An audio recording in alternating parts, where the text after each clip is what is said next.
Bismillahirrahmanirrahim. Syukran atas kesempatannya. Dari asal kata kita lihat ya, islahul hukumah. Islahul hukumah ini berarti kita memperbaiki pemimpin atau memperbaiki keadaan negara kita yang sekarang. Maka bisa kita tanggapi, memperbaiki ini tentu di setiap individu dari negara ini tentu menginginkan kebaikan dari negara kita. Secara pribadi, secara hati sudah tertanam dalam diri kita masing-masing. Tinggal bagaimana cara kita memperbaikinya. Nah, apakah dengan kita taat kepada pemimpin ini tidak termasuk memperbaiki? Termasuk memperbaiki. Dan apakah orang-orang yang menentang pemimpin, kemudian mereka turun ke jalan-jalan, kemudian mereka menyebarkan aib pemimpin, itu mereka termasuk memperbaiki? Bisa jadi ini mereka hanya sekedar terlihat mereka memperbaiki saja, padahal mereka mendatangkan kerusakan. Coba kita lihat berapa banyak orang yang turun ke jalan, mereka merusak fasilitas-fasilitas umum. Itu menambah kerusakan. Nah, diamnya kita ini, bukan kita tidak menginginkan kebaikan kepada pemimpin, tapi kita menginginkan kebaikan ini atas apa yang dianjurkan, atas apa yang di jalan syariat. Karena cara kita memperbaikinya adalah seperti itu. Mungkin banyak pernyataan-pernyataan, kita harus memperbaiki pemimpin seperti ini, kita harus memperbaiki pemimpin seperti ini. Mungkin dari setiap orang memiliki perspektif masing-masing dengan cara memperbaiki pemimpinnya.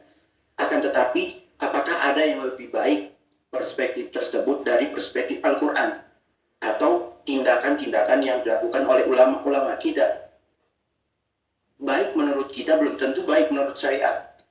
Maka cara yang utama adalah cara kita memperbaiki pemimpin kita, walaupun ya dari zahir kita lihatnya berkepanjangan. Memang kita lihat dari zahirnya berkepanjangan, ini karena pemimpin kita tidak mengambil keputusan itu dari syariat-syariat agama. Oke lah, kita katakan sekarang pemimpin kita itu mereka berbuat zalim kepada masyarakatnya. Nah, apakah dengan berbuat zalim itu kita pantas untuk tidak mentaati mereka? Padahal sudah dijelaskan dalam Al-Quran, sudah dijelaskan oleh para ulama kita bagaimana cara kita menanggapi hal tersebut. Ya, kita ikuti. Karena tidak zaman kita sekarang yang penuh dengan fitnah, sedikit sekali yang bisa kita jadikan pedoman. Coba kita lihat siapa pemimpin yang paling zalim di muka bumi ini. Tidak ada pemimpin yang paling zalim di muka bumi ini selain Fir'aun. Tapi dengan sezalim-zalimnya Fir'aun, apa kata Allah di dalam Al-Quran surah Thaha ayat 44? Katakan kepada dia itu perkataan yang baik dan lemah lembut. Itu jawaban Allah, bukan jawaban kita. Maka itu mencontohkan kita, cara kita menanggapi pemimpin kita. Nah, maka cara terbaik adalah kita mengintrospeksi diri kita. Kita mau memperbaiki pemimpin kita, tapi kita tidak mengintrospeksi diri kita. Sudahkah kita mendoakan pemimpin kita atas kebaikan di dalam sholat kita, di khutbah-khutbah kita? Apakah kita pernah mendoakan pemimpin kita, tapi kita menginginkan kebaikan, tapi kita tidak mendoakan?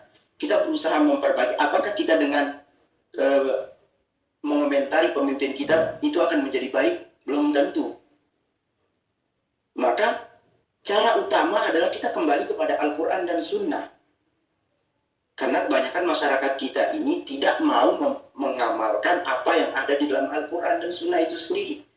Coba kita lihat Imam Ahmad yang dijelaskan tadi, dijelaskan dalam kitab Ushul Sunnah, syarah yang ditulis oleh Imam Al-Barbahari. Beliau dijelaskan di situ bahwa beliau tatkala diminta mengatakan Al-Quran itu bahwa Al-Quran itu adalah makhluk, beliau tetap taat. Bahkan beliau dicambuk di situ. Itulah cara sabar kita. Cara sabar kita telah dijelaskan dalam Al-Quran, beginilah caranya. Kalau kita mungkin kita katakan ada sebuah namanya khilafah, akan datang khilafah. Sebagaimanapun kita melakukan sebuah kebaikan, selama khilafah itu tidak diizinkan oleh Allah Subhanahu wa Ta'ala, maka tidak akan datang. Lalu bagaimana caranya? yaitu kita berusaha memperbaiki masyarakat kita. Nah, karena memperbaiki pemimpin itu tergantung dari kemampuan masing-masing. Ketika kita melihat kemaksiatan, maka kita ubah dengan tangan kita. Nah, ketika kita tidak mampu mengubah dengan tangan kita, kita ubah dengan yang lebih rendah dari itu, perkataan kita. Ketika tidak mampu dengan perkataan kita, maka kita benci dengan hati kita. Lalu apakah kita benci dengan hati kita? Kita berusaha menghina pemimpin kita, mengumumkan di jalan-jalan atas kemaksiatan. Padahal Imam Syafi'i mengatakan ketika kalian menyatakan atau mengumumkan kesalahanku atau memperbaiki, menegurku di tempat umum, maka aku tidak akan menerima nasihat kalian. Itu perkataan Imam Syafi'i.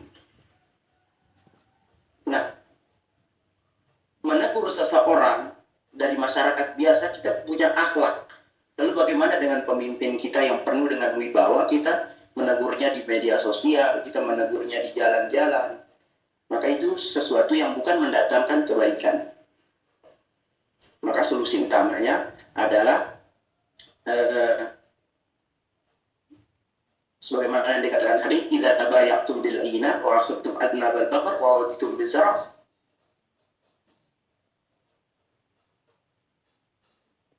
wa taraktumul jihad sallallahu alaikum dhullan. Maka dia akan diangkat dari kaum muslimin hatta tarji'u ila dinikum, sampai kalian itu kembali kepada agama kalian. Nah, itu solusinya. Dan tidak ada yang akan menerima, tidak ada seseorang yang akan mengubah agama ini selain agama Islam, pemuda muslimah itu sendiri, muslimah itu sendiri. Inna Allah la yughayyiru ma biqaumin hatta yughayyiru ma bi anfusihim. Sesungguhnya Allah tidak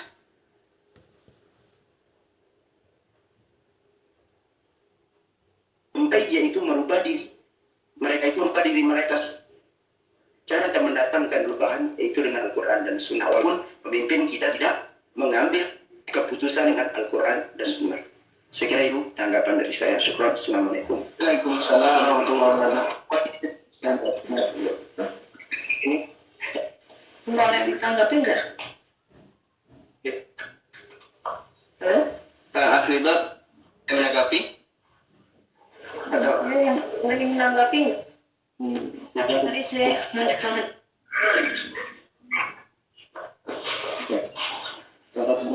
Kan tadi sesuai pernyataan si Syarul kan, pernyataan Syarul kan bilangnya kalau mau memperbaiki pemimpin itu harus memperbaiki dari rakyatnya kan. Kedua, habis itu kalau kita mau pemimpin itu baik, kita nggak boleh menghina pemimpin di depan umum kan. Berarti kalau kita menghina pemerintah di depan umum itu, apakah itu kayak membuat jatuh wibawa pemimpin dan orang-orang tidak percaya sama pemimpin sehingga orang-orang tidak mau menurut?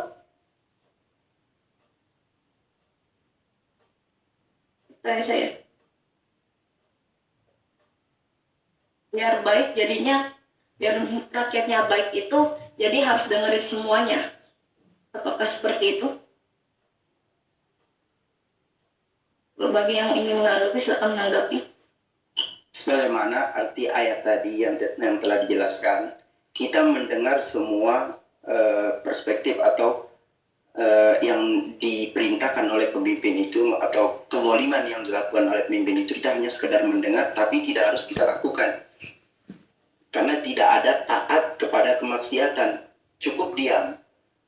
Tidak harus kita mengerjakannya. Ketika pemimpin itu bermaksiat, itu akan menjadi tanggung jawab dia sendiri. Kullukum ra'in wa kullukum mas'ulun an ra'iyatihi. Setiap kalian itu adalah pemimpin, dan setiap pemimpin akan diminta pertanggungjawabannya atas apa yang ia pimpin. Kecuali pemimpin itu memerintahkan kita kepada kemaksiatan, maka tidak kita taati. Pernah kisah dari seseorang yang datang kepada Ali bin Abi Thalib menyatakan, wahai Ali, kurang lebih ceritanya seperti itu, wahai Ali, bagaimana pemimpin pada zaman kamu ini banyak yang menentang, banyak kerusakan. Lalu apa jawaban Ali? Coba lihat ketika di zaman Abu Bakar, siapa rakyatnya? rakyatnya adalah Utsman, Umar, dan saya. Kemudian di zaman Abu Bakar, Umar, siapa rakyatnya? Utsman dan saya. Dan di zaman Utsman, siapa rakyatnya? Yaitu saya. Dan di zaman saya ini, siapa rakyatnya? Yaitu kamu. Kamu yang hanya sekedar bisa mengomentari dan tidak bisa memberikan kebaikan kepada yang lain. Hanya sekedar mengomentari. Pernahkah kamu mendoakan pemimpin? Nah, itu menjelaskan kepada kita bahwa semua kaitan dengan bernegara, bermasyarakat, taat kepada pemimpin, itu sudah dijelaskan di dalam kitab-kitab ulama kita, sudah dijelaskan dalam Al-Quran dan Sunnah. Kemudian bagaimana cara kita memahaminya, bagaimana cara kita menanggapinya. Apakah kita menanggapi dengan sesuai Al-Quran dan Sunnah atau sesuai dengan pemahaman para ulama-ulama kita. Ulama Imam Syafi'i, Imam Ahmad, Imam Malik, Imam Abu Hanifah. Tinggal bagaimana cara kita menanggapinya. Tentu menanggapi hal tersebut kan dengan kita mempelajarinya, membacanya, membaca tafsir dari ayat tersebut. Itu caranya. Baiklah, kalau begitu syukron atas penjelasannya. Baik, terima kasih. Ini waktunya habis. Mungkin sebagai closing statement ya, kalau diizinkan dan harus diizinkan. Mohon maaf, Ustaz. Waktunya habis. Silakan, Ustaz.